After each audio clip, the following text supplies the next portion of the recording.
Today is Independence Day here in the United States of America, July 4th in the year of our Lord 2025. And it is amazing to me, as I, over the last 24 hours or so, have been scrolling around the various corners of the internet where the extreme leftists of open source, of Linux, not just like projects and foundations, but big tech Linux as well, where they hang out, Mastodon and their forums and the like. And it has struck me in a rather major way how much they really, really hate the United States of America. Even the ones who are themselves American, even the ones who overwhelmingly benefit from the United States of America in general, the organization and the infrastructure and the policies and all of it, they just simply seem to hate America. And so I took a few screenshots last night and was kind of looking at how to represent this, how to present this to all of you. And I took screenshots of 3 individuals, which I thought represented the vast array of open source. One was from Red Hat, a representative from Red Hat, a very long time, very public-facing representative. One was of a founder and developer of a large open source project, and the other was an open source focused tech journalist. Because I wanted to show you a little bit of each and just how much they are not fans of the United States at this point. The first one I want to look at here is Red Hat.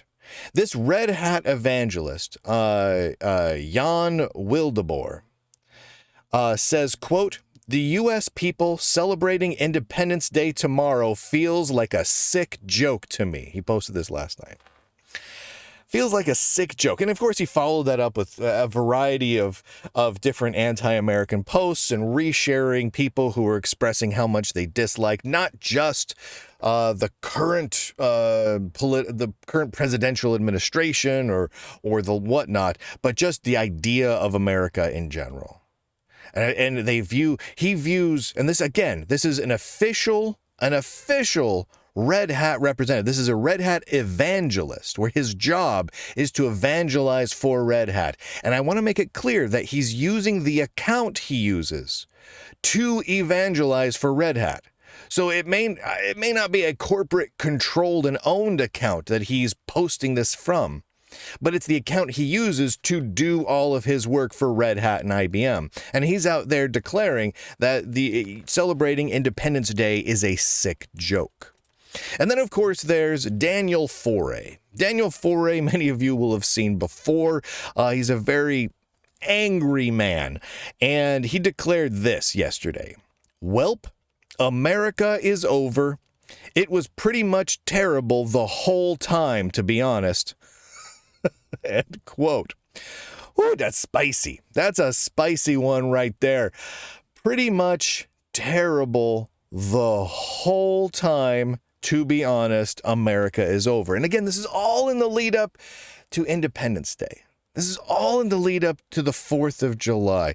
Here's another one. Here's from a tech journalist. This is Stephen Von Nichols, SJVN, who many of you will recognize because he's been around for a long time, covering Linux for years and years, covering open source for years. Now, his coverage is usually pretty bland, not just in that it doesn't cover anything spicy, but that it tends to just parrot the press releases of the corporations that he likes or pays his bills. He's your average run-of-the-mill tech journalist in that way. Every now and then, after getting pushed for years, he'll finally come around and write a critical article over someone like Mozilla or the like. But it takes a lot of effort to get him there. Well, he, like almost every major tech journalist out there, is on the extreme left politically. And here he is posting pictures on the eve of January 4th, on the eve of Independence Day, of the American flag. But instead of being depicted with stars and stripes, it's depicted with a chain link fence and barbed wire. And gosh darn it. It's just so much anti-American negativity that comes out from this group. just over and over and over again. It's just a mountain of negativity. It's a mountain of hate, and they absolutely despise the United States of America. It's a sick joke, they say. America is over and it was terrible the whole time, to be honest, says another. Holy heavens. I wanted to cover this today on Independence Day on July 4th. Not as a bummer, not as a call to action, but just as a way to record the strange divisions and groupings within the world of open source software that we have right now.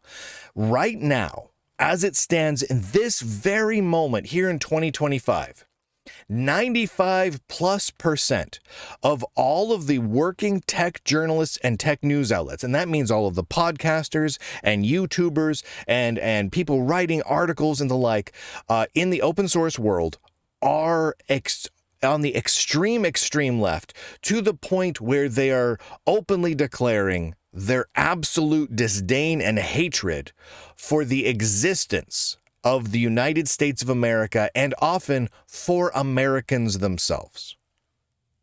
And that's our press. When you get outside of the tech world, at least you have in the political news sphere options.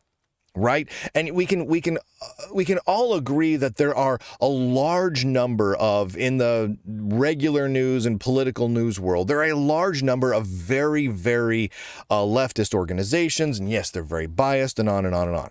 But at least there are some other options. And those options tend to be well performing. I mean, Fox News outperforms CNN, MSNBC, and the whole like of them by several factors. But in the tech press world, there are almost no other options. The crazy thing to me is this. It almost breaks my brain. But here's the crazy thing to me, is when we're covering the tech news, it shouldn't need to be about any of these political things. We shouldn't even have to bring it up. I shouldn't have to mention the political leanings of any tech journalist or any evangelist for a big tech company or any project lead or founder of an open source project. None of that should really matter. And the only reason that I'm out here needing to cover any of it and mentioning it to anyone else is because they all make such an effort to broadcast it. Not just to declare to the world as a sort of virtue signal about how, oh, look at how much I hate America, aren't I good? But they try and influence other people. They try and literally expel people from their projects, expel people from their communities.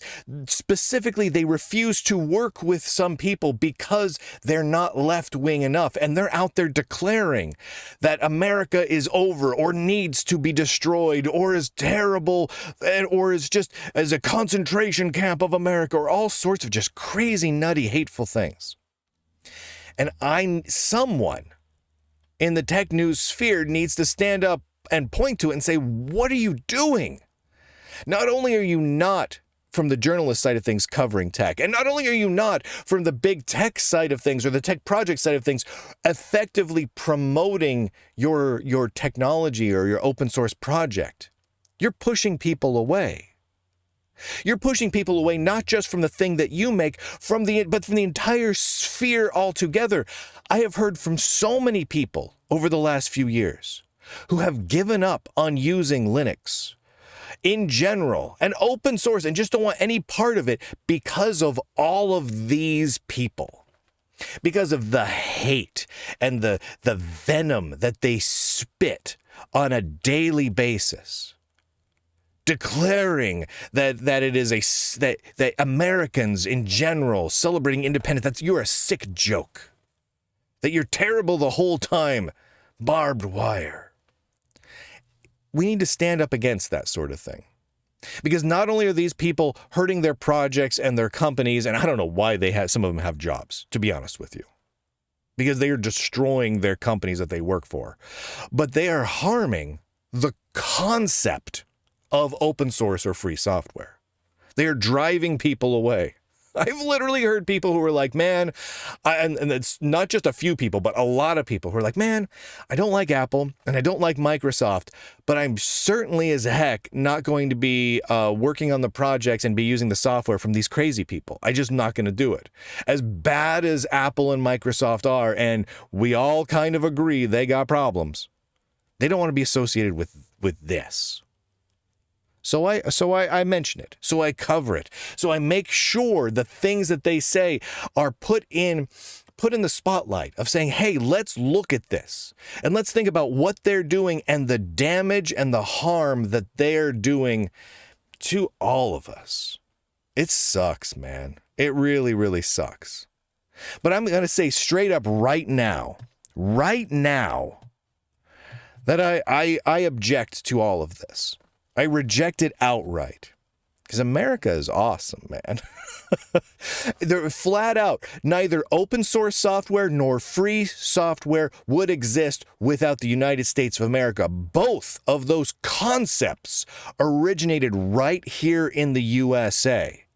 The vast majority, and I mean the vast majority, from various microcomputers and the chips and the buses and the software and the operating systems and the concepts and the internet itself of all of modern and retro computing all originated right here in the USA. The USA is the homeland of computing. Big and small. And while many other advancements have occurred in a variety of other countries, it's very tiny, very minuscule compared to what has come out of the United States of America. And if you are a fan of Linux, if you are a fan of open source software, if you're a fan of free software, you really owe that to the United States of America. Even Linus, who was born in another country, in order to really effectively fund his work on Linux, needed to come to the United States, work for United States companies and organizations, live in the United States, and become naturalized as a U.S. citizen. Which tells you the very few significant major contributions to computing over the last 20, 30, 40 years have ended up migrating to the United States where it could flourish, where it could continue, where it could actually get funded. But the vast majority of the concepts, the hardware, the software, it all started right here. From Apple and Microsoft, Texas Instruments, the original 8086s and all of them, right here in the USA, my good man. So as we roll into the 4th of July of Independence Day here in the United States of America, from my point of view, that is not just, should not just be an American holiday, but it should be a holiday celebrated around the world if you're a nerd. Because if the United States did not celebrate its independence from Great Britain, we may not have had the computer revolution that we all have benefited from. And I don't think that that's an overreach in the slightest. When you look at the amazing contributions of the United States to the world of computing. Not in the slightest, because if the United States hadn't existed, there is absolutely no reason to think that the kind of progress we saw in computing would have occurred. Would there have been computers? Probably. Oh, for sure. I mean, we had Conrad Zeus and some other advancements in computings that were happening in England and a few other places. But it really stalled. It really was weak and minuscule compared to what happened right here in the USA, my man. Hoorah. Thank you to the Lunduke Journal subscribers. Go to lunduke.com and pick yourself up a subscription or just listen, watch, and read for free wherever you want. The Lunduke Journal publishes all over the place. Locals, Rumble, X, YouTube, Facebook, Patreon, a podcast RSS feed, which is where most of you grab the show at. You can also listen on Fountain and iTunes and Substack and Spotify. It's everywhere. And it's all linked to at lunduke.com. And with that, ladies and gentlemen, boys and girls, nerds and nerdettes across this vast and glorious inner tube of ours, I do declare, end broadcast.